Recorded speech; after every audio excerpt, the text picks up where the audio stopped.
আসসালামু আলাইকুম ওয়া রাহমাতুল্লাহি ওয়া বারাকাতুহু। আজকে জানবো স্বপ্নে সাপ দেখার অর্থ কি। আলোচনা বুঝতে সাথেই থাকবেন। যারা এখনো চ্যানেলটি সাবস্ক্রাইব করেননি সাবস্ক্রাইব করতে ভুলবেন না। আজকে জানবো সাপ আঘাত করতে দেখলে এবং সাপকে দুই টুকরো দেখার অর্থ কি। সাথে যুক্ত আছি আমি মুফতি জুবায়ের বিন ইমাম। ভেরিফাই চ্যানেলের ডেসক্রিপশন বক্সে ক্লিক করলে আমার পেজ এবং আইডি আসবে। এটা ছাড়া আলাদা অন্য কোনো পেজ নেই, আইডি নেই, ইমো নেই, হোয়াটসঅ্যাপ নেই, টিকটক নেই। নাম ছবি দেখে বিভ্রান্ত হওয়া যাবে না। প্রত্যেক ভিডিওতে আলাদা আমি সাবধান করি, সতর্ক করি।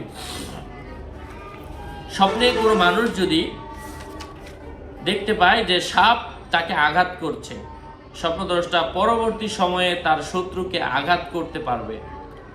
যদি কোনো সাপকে হত্যা করতে দেখে, এর অর্থ হচ্ছে সে তার শত্রুদের সঙ্গে বিজয়ী হবে। সাপ যদি তাকে ধ্বংসন করতে দেখে, তার শত্রু তাকে আঘাত করবে। কোনো মানুষ যদি সাপের মাংস খেতে দেখে, স্বপ্নদ্রষ্টা শত্রুর ধন সম্পদ লাভ করবে।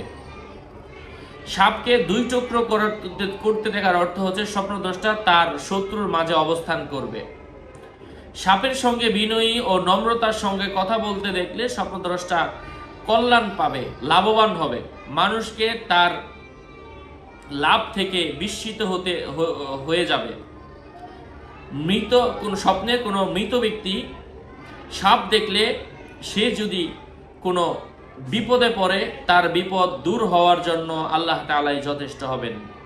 সাপটি যদি সাদা হয়, তার কঠিন শত্রু হবে। কালো সাপ হলে তার সাধারণ শত্রু হবে,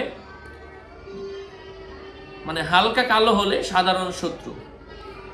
স্বপ্নে যদি কেউ বড় আকৃতির কোনো সাপ দেখে থাকেন, এটার অর্থ হচ্ছে সে নিজে কোনো দেশ, কোনো জামাত, কোনো গোষ্ঠী পরিচালনা করবে, অথবা সে সম্মানিত চাকরি পাবে, এমন কিছু বুঝিয়ে থাকে।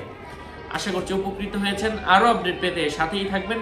সকলের মঙ্গল কামনা করে এখানেই শেষ করছি। আসসালামু আলাইকুম ওয়া রাহমাতুল্লাহি ওয়া বারাকাতুহু।